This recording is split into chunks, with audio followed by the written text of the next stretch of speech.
Hello everyone and welcome to another Sunbros Wild Rift Academy guide video. Today we're going to be talking about runes. Alright, so we're going to be starting of course on the Keystone runes.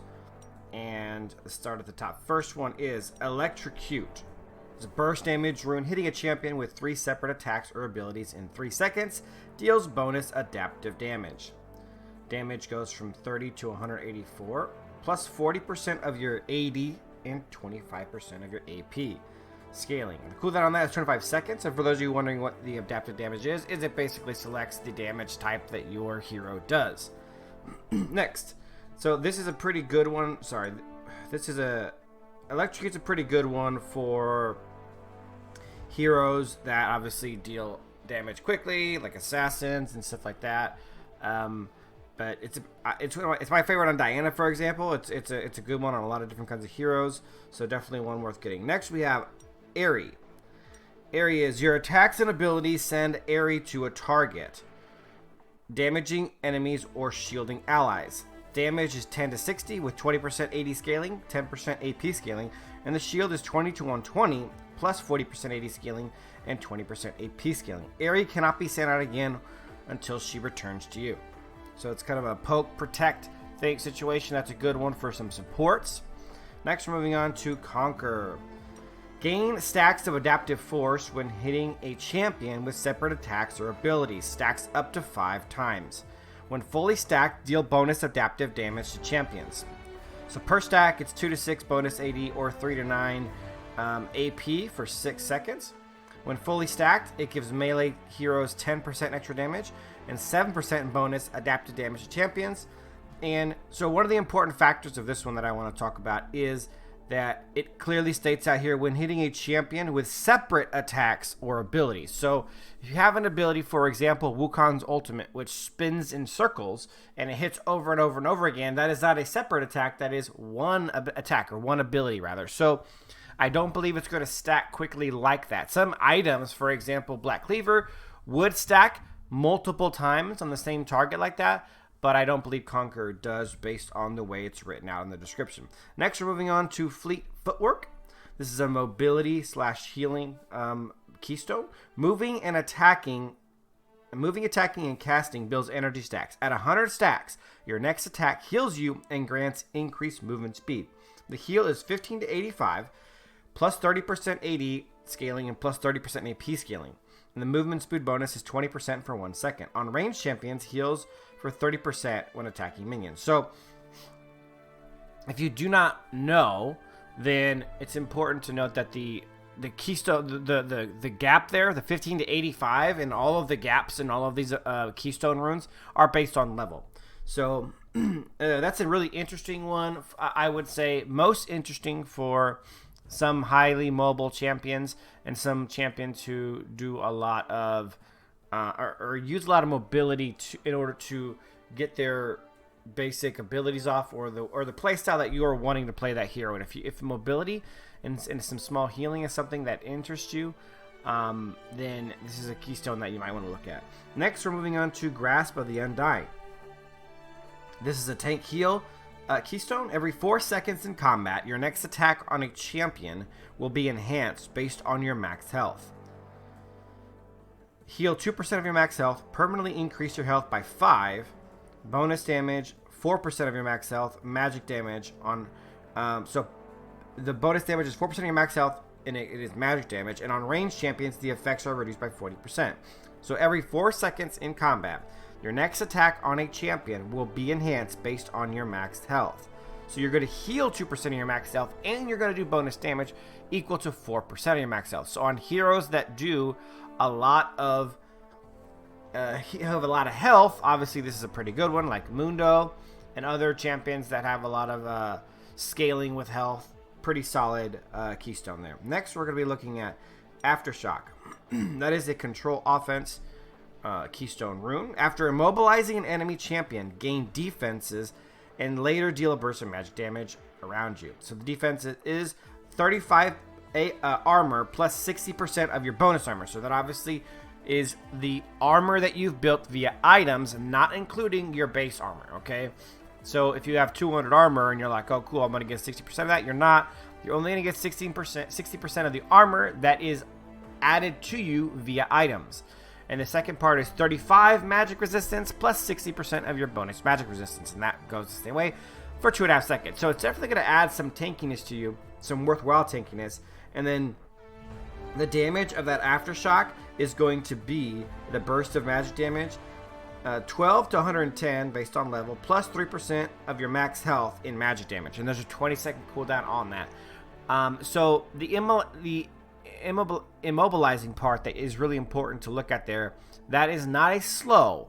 Okay, so it's not a slow. It has to be something that stops somebody from moving altogether, like a root, like a knockback, like a knockup, like a stun, like a charm. It has to be something that completely immobilizes the hero from moving in any way. So all slows of all kinds will not work in that equation. Next, we have Font of Life. Impairing the movement of an enemy impairing the movement of an enemy champion marks them. Allies who attack marked champions heal based on your max health.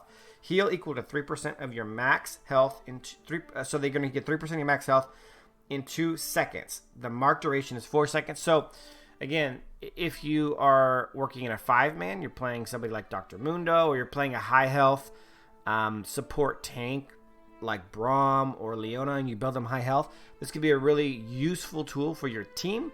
Probably not something you necessarily want to use for playing in solo queue as a support or a tank, because you can't effectively communicate to your teammates to take advantage of this. But definitely it has a place in the game. I think it can be pretty solid when used correctly. Last but not least, we have Kleptomancy. After using an ability, your next ability hit or attack on an enemy champion will grant you a random item effect. So there's a bunch of random item effects that on all the physical and magic damage items in the game. So you're just gonna get a random item effect. I'm not a huge fan of this one. I don't think that it's super useful, especially not knowing what you're gonna get, because some of them are really good, some of them aren't that good. But if you want to try it out and see how your luck is, then by all means. All right, next we're moving on to the Domination runes, starting at Brutal. Gain 7 AD and 2% armor penetration, or 14 AP and 2% magic penetration, and that is obviously adaptive. You get whichever one your person uses the most, your character uses the most. Next, we're on to Gathering Storm. Every 2 minutes, gain 2 AD and 4 AP. So, obviously, doing some quick math, by 10 minutes in, you could have 20 AD and 40 AP extra on your character. 20 minutes in, you could have 40 and 80. It's not insignificant.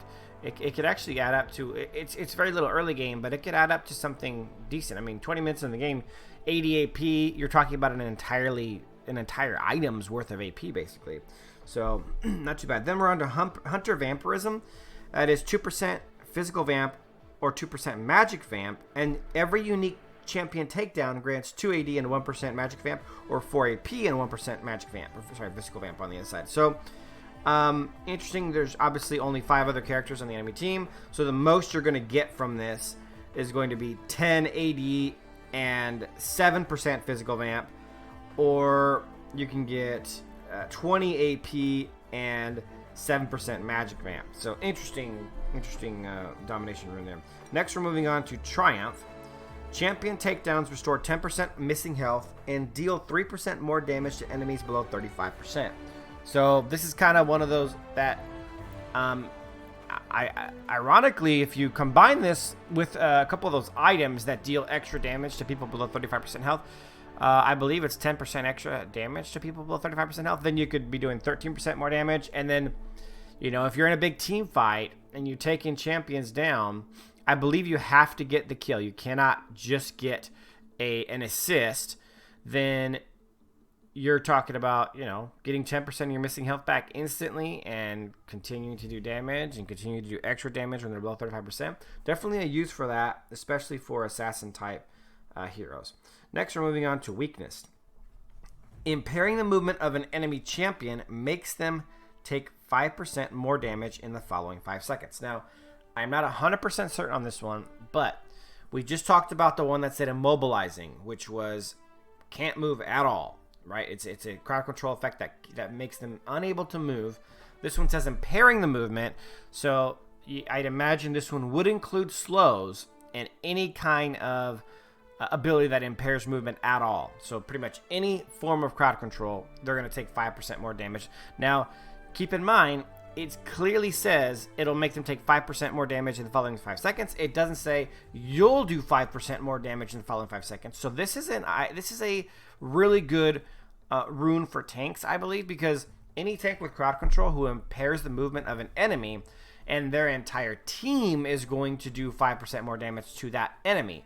Let's say you're a Malphite. You ult in, you knock up 3 or 4 people. All 4 of those people would then take 5% more damage. There's no cooldown on it, nothing like that. So I believe that is probably one of the more underrated runes as far as I've seen in the domination section. I think it's pretty solid for a lot of the, not just tanks, but like you're talking about somebody like Nami or Sona or Seraphine, who all have impairing abilities, so crowd control of some sort, which they can do pretty regularly. Last, we're moving on to Champion. The last domination rune is gain 10% damage against champions, but lose 5% of that each time you die until the bonus disappears. So 2 deaths and it's gone. I think that's probably, it's a high risk, high damage, high rune, and I think it's probably one of the more overrated runes. Even if you're really good at not dying, sometimes you can't control things that are out of control, like teammates and stuff like that. So not my favorite. All right, now we're moving on to the resolve runes, and we'll be starting with Backbone. Backbone, gain 10 AR armor, 10 MR magic resist based on whichever stat you have less of. So just some straight tankiness. Conditioning, gain 8 bonus AR and MR, so both after 5 minutes of the game. So this is 10, whichever one, it'll adapt to whichever one you have less of, and this is 8 of each after 5 minutes. I think there's better ones. I don't like either of those very much. Next, we're moving on to Hunter Titan. Gain 20 max health, and unique champion takedowns grant 20 max health and 4% tenacity. You're not talking about a lot of health, even if you kill all 5 people of the other team. You're talking about 120 total max health. Nothing to really write home about. So it kind of just depends on what you're looking for. Alright, next is regeneration. Every 3 seconds, regen 2% of your missing health or mana based on whichever percentage is lower. This is probably my favorite one to take in the jungle, as I'm constantly using mana and I'm constantly needing health getting attacked by jungle monsters. I feel like it's super useful. Every 3 seconds, I mean, you're talking about this thing proccing, 3 times in 15 seconds, 6 times in 30, 12 times in a minute. That's a lot of missing health and mana that you're getting back, so that's a really solid one. And it's either one that you need most of, so I find it to be one of the more useful ones for junglers. Maybe you guys can find other spots to use it regularly, but I think probably one of the best resolve runes. Next, we're on to Loyalty. You gain 2 armor, 5 magic resist, and your closest ally champion gains 5 armor, 2 magic resist. So one kind of a supporty rune. Next, we're moving on to Spirit Walker. Gain 50 max health and 20% slow resistance. The 50 max health, not too bad, and 20% slow resistance. So what 20% slow resistance is it reduces the amount of slow that you're going to get. So if someone is slowing you for 20% and you're reducing that by 20%, that's going to be 16% slow instead of a full 20% slow. That's kind of how that works. Next, we're moving on to the inspiration runes, and starting off with Pathfinder. Gain 8% movement speed in brush, jungle, and river when out of combat. Next we're moving in is Mastermind. This is my favorite one for junglers, obviously. Deal 10% bonus true damage to epic monsters and turrets. Earn an extra 100 gold and 500 XP upon taking or assisting in these objectives. If you're a jungler, you should be taking Mastermind and you should be attacking all the epic monsters and turrets. That's Dragon, that's Baron, that's Rift Herald, and obviously turrets. You should make that one of your primary objectives, as objectives should be your primary objective. And, just bathe in that extra gold and XP. It's super useful, especially early game. Next, we're moving on to Hunter Genius. Gain 2.5 ability haste. Unique champion takedowns grant 2.5 ability haste. So you can gain up to, 15%? See, 1, 2, 3, 4. Yeah, 10. So you're up to 15% ability haste with 100 genius if you kill all 5 people on the other team. Next, we are on to Sweet Tooth. Increases honey fruit healing by 25%. Each fruit also provides 20 gold. Now, if you are a fairly... This is when I would take this. If you're a fairly aggressive ADC or Baron lane hero who really likes to push the envelope in lane, be aggressive, and you use your honey fruits very often, I would do this. You get a lot more healing, plus you get extra gold. I think it's a really solid rune here. I'm not positive on if you... Oh, no, I am positive. It says each fruit also provides 20 gold. So I believe that you'd get 60 gold because 3 fruit drop. Don't quote me on that. I'm not 100% positive. I've never really used this one that much, but you know, 20 or 60 gold, it's better. It's good either way. Next, we're on to Pack Hunter. While near allied champions, gain 2% movement speed for each unique ally you participate in a takedown with. You gain 50 gold, and the ally gains 50 gold. Obviously, again, more of a support type, a support tank type of a rune. And last but not least, we are on to Mana Flow ban. To the Mana Flow ban. Hitting an enemy champion with an ability or empowered attack permanently increases your max mana by 30 up to 300 mana. Now, if you are a champion who is partaking in one of the Tear of the Goddess items, for example, Manamune, or Seraph's Embrace, or the Winterfell's, whatever the defense one is called, this is not a bad option for you. You're going to get 300 extra mana. That is going to increase either your AD, your AP, or your ability haste. So not a bad thing to get all around. Okay, guys, that is it for the runes. I hope you guys enjoyed the video. We will be putting out one more of this series, and it's going to be on the summoner spells. And then we're going to be moving on to doing some more in-depth stuff. For example, we're talking about doing videos on, farming, videos on laning phase, videos on, how to roam and how to rotate and stuff like that. So we're gonna be slowly putting out a whole bunch of these videos, and we're gonna up our videos per week for you guys also, so that you start getting more content from us of this Wild Rift Academy guide series that we're doing. We're going to start to up the amount. We're going to be a little more scheduled. And then you guys are going to get a lot more useful content as far as, how to actually play the game. We built a nice foundation here with all the items and all the spells and all that kind of stuff and runes. And we're going to then move on to more strategic parts of the game. But guys, I hope you guys enjoyed this video and you're looking forward to the future ones. If you haven't yet, make sure you guys subscribe, like, and comment on this video. Tell me what your favorite runes are for your positions and heroes. Thanks for watching, guys. And as always, until next time.